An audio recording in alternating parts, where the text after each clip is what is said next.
Hello and welcome to Brewers Daily, part of the Fan Arch Podcast Network. I'm your host, Dave Gasper. Lots to get to here on a Thursday show. Brewers off day today as they wrapped up their series with the Boston Red Sox and a series loss.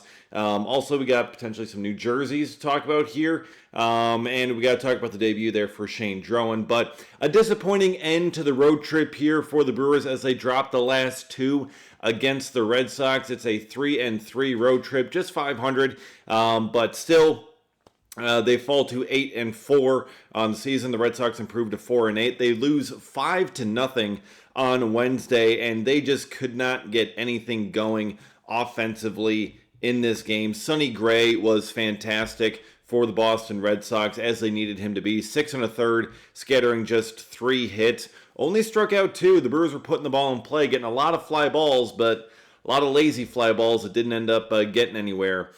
So great start for Sonny Gray. And the Brewers offensively, I mean, they got started fairly hot. You got a leadoff double from Sal Frelick in this game, but not able to capitalize with the rest of the lineup with Mitchell, Yelich, Bowers.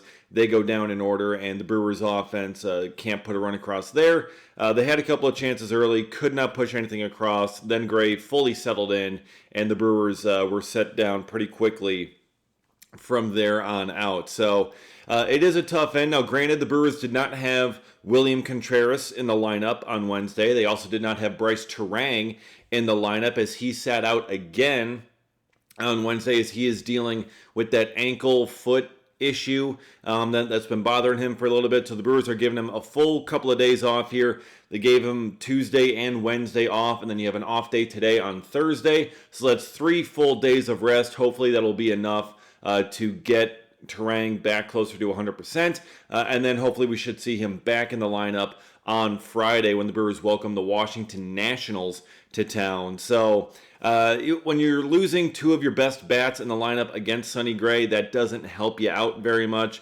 But important to get off days for those guys.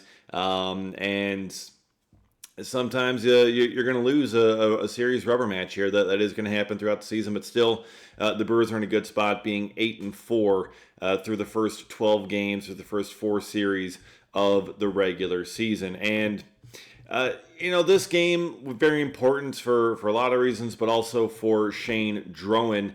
Very important for him as he made his MLB debut, and it did not go the way that he envisioned it. In all those 27 years that he spent thinking about his MLB debut, he probably did not have it going this way as Drohan cannot make it out of the 3rd inning.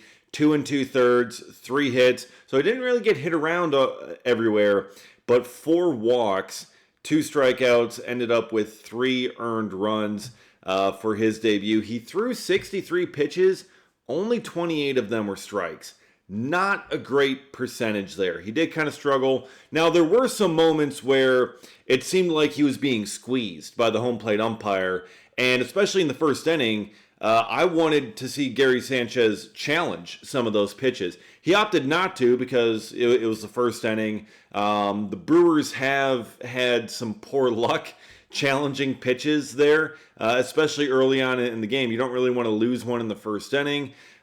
So perhaps Pat Murphy's kind of like, hey guys, let's cool it with the challenges early on in games. But there were a lot of pitches that if they had challenged, they would have been overturned and have been strikes. There was a 4-pitch walk to Andrew Monasterio that it should have been a 2-2 count. I mean, there were 2 pitches back-to-back that caught the inside corner that were called balls, and Gary Sanchez did not challenge. And that put Drohan kind of behind the 8 ball a little bit when it came to this game. So that didn't help him really at all. But still did struggle throwing strikes overall with those 4 walks. And again, 28 of 63 pitches for strikes. That's less than 50%. Not good. And it put the Brewers down 3-0 there in the 3rd inning when he exited. And then in the 7th, Jake Woodford gave up a couple of more, putting it, making it 5-0, and really kind of putting the game out of reach out of that point. When it was 3-0, it's like, okay, still, I mean, you're still 1-2 hits away from being able to tie this game back up, especially knowing the Brewers. With their ability to put together 3-4 run innings pretty quickly that we saw last year a ton, that we've seen so far a bunch this year, you're kind of right in it.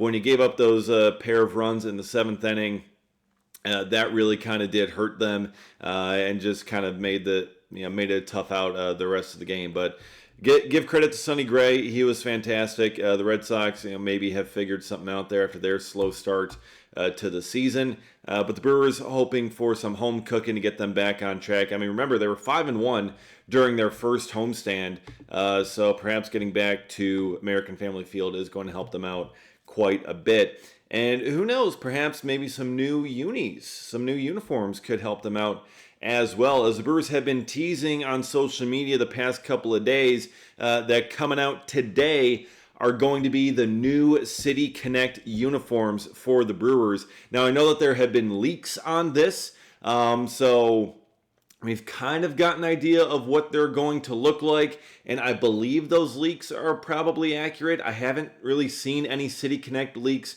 for any other teams that have ended up being wrong, ended up being inaccurate. So it's looking like you're going to have this blue with Wisco across the front, so kind of more representing the entire state rather than just Milwaukee, and have some kind of changes there. So we'll see as kind of the full kit gets sent out today when that gets announced. But just kind of going off of what the leaks were, I'm kind of meh on these City Connect jerseys. I mean, City Connects can be really hit or miss.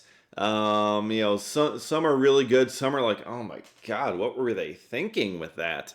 And I really did like the last City Connects that the Brewers had. The Brew Crew across it, the powder blue, baby blue, whatever it is that you wanted to call it. I really like the design of those jerseys. I really like the look of them. The hat I could have done with a different logo on the front. The 414 MKE mashup was just good idea in theory, but the execution of it was way too jumbled of a mess. I would have preferred a different logo. But that was really the only criticism I had of that logo, of that jersey, was the hat. The jersey itself, the tops, I thought were fantastic. But every couple of years they cycle through, they're bringing some new ones, some fresh ideas, some more creative things. And now they've got these jerseys, likely going to be saying Wisco across the front.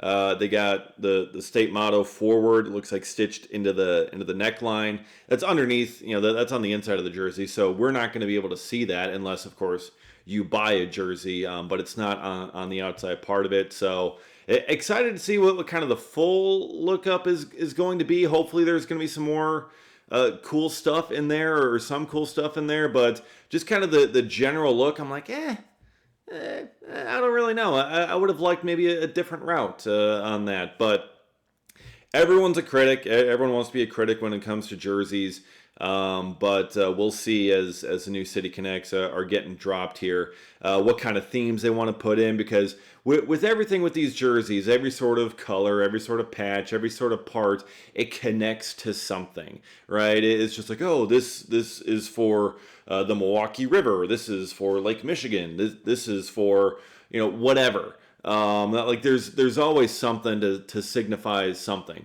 with these jersey designs, whatever it is. Like the new ball and glove logo that the Brewers have gone back to as their primary, which is good. They connected the M and the B on this one when, in the 1980s, the original ball and glove logo, they were separated, but now this time they're connected to signify the connection between the city and the team. Okay, cool. But does it signify that, or is it, that's just okay? Now we're just they're just connected, but still, there's stuff like that they put in these jersey designs that they're going to say oh, this is what this means, and this is what this is for, and this is why they put that on the jersey. So new City Connects coming today. So we'll see how they go. Let me know in the comments what you think. I mean, what once you see these City Connects get dropped, let me know what you think of them. Thumbs up, thumbs down. What are we looking at for these jerseys? Are we fans of them or not? And perhaps we'll take more of a look at that on Friday's show. Your thoughts on the City Connect jerseys as we have time to kind of digest and break down what this new uniform is going to be looking like here for the Brewers. And finally, to end the show on a bit of a downer note today, which I do apologize for, but former Brewers manager Davey Lopes passed away on Wednesday here for. It's just sad, whenever this happens for anyone. I mean, Davey Lopes, 80 years old. I mean, he lived a full life, absolutely a great baseball life. I mean, certainly his career as a player, when he was playing back in the 70s and into the and the 80s as well. I mean, just an elite stolen base machine. I mean, we talk about Ricky Henderson as an elite stolen base machine. Davey Lopes wasn't too far behind him. I mean, he never had the 100 steal seasons, but he did steal 77 bases in 75, 63 bases in 76, led the league both times in those years. He also stole 47 bases as a 40-year-old in 1985. But Brewers fans, we remember Davey Lopes for his tenure as Brewers manager from 2000 to 2002. Those were not great years for the Milwaukee Brewers. He did oversee the transition from County Stadium to Miller Park at the time. And just being a manager here for a couple seasons, helping through that after Phil Garner was let go, and just kind of helping that new tenure. It's like, okay, you got Davey Lopes, obviously great player as a manager. The Brewers didn't succeed very much with Davey Lopes as manager. Part of that could have been Davey Lopes, as a manager. He did not manage anywhere else. After his tenure with the Brewers, he was, a coach other places. He was on major league coaching staffs.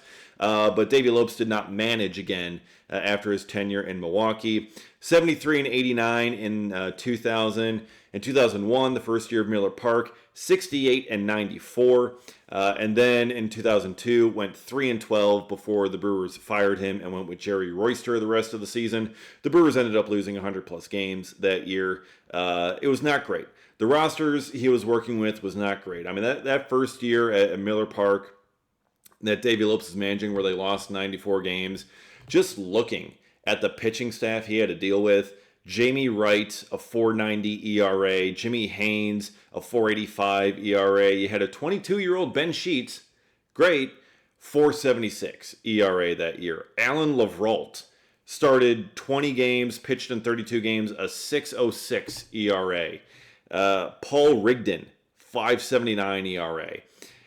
They had no pitching. I mean, their best pitchers were their middle relievers, Chad Fox and David Weathers. I mean, their setup guys were the best pitchers on the team. Not even the closer, Curtis Laskanik, that year. I mean, he kind of had a bit of a bad hand with the rosters that he was dealt here, and ultimately only lasted just over 2 seasons as the Brewers manager before, once Jerry Royster was done, Ned Yost came in and the Brewers kind of started building from there with the draft picks that they ended up getting from the struggles in those years. I mean, the struggles in 2001 led to that 2002 first-round pick being Prince Fielder. The struggles in 2002 led to that first-round pick in 2003 being Ricky Weeks, who were key players for the franchise for a long time. So it's sad to see Davey Lopes pass away, 80 years old. But again, he lived a full baseball life, long career in the major leagues, long years as a coach, 16 years as a player, and then coaching around for several years. But Brewers fans, we remember him for that really dark and tough tenure of Brewers baseball, kind of trying to lift out of the dark ages with the new stadium, with the new ballpark. But really, I mean, if you want to look at it in a positive light, I mean, the struggles that they had those years, even though, again, not all of it was Davey Lopes' fault. He did have some crap rosters that he was dealing with, but it led to Prince Fielder. It led to Ricky Weeks, and that led to the Brewers getting back into the postseason. So one thing always leads to another, and it's very sad. Rest in peace, Davey Lopes. And it's certainly tough to see, but it happens to all of us, and that's just the way that it goes. None of us get out of here alive.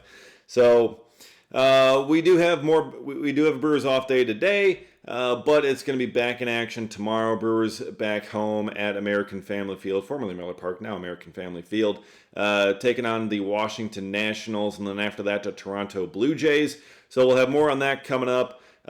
City Connects dropping today for the Brewers. We'll certainly be talking about that more on Friday's show as well, and dig into your comments as well, because again, let me know, thumbs up, thumbs down, what do you think of these new Brewers City Connects as they get dropped. Be sure to subscribe to Brewers Daily here. Get notified every single time a new episode drops. Follow me on Twitter at dgasper24. Appreciate you watching, appreciate you enjoying, and we'll see you again next time for another episode of Brewers Daily.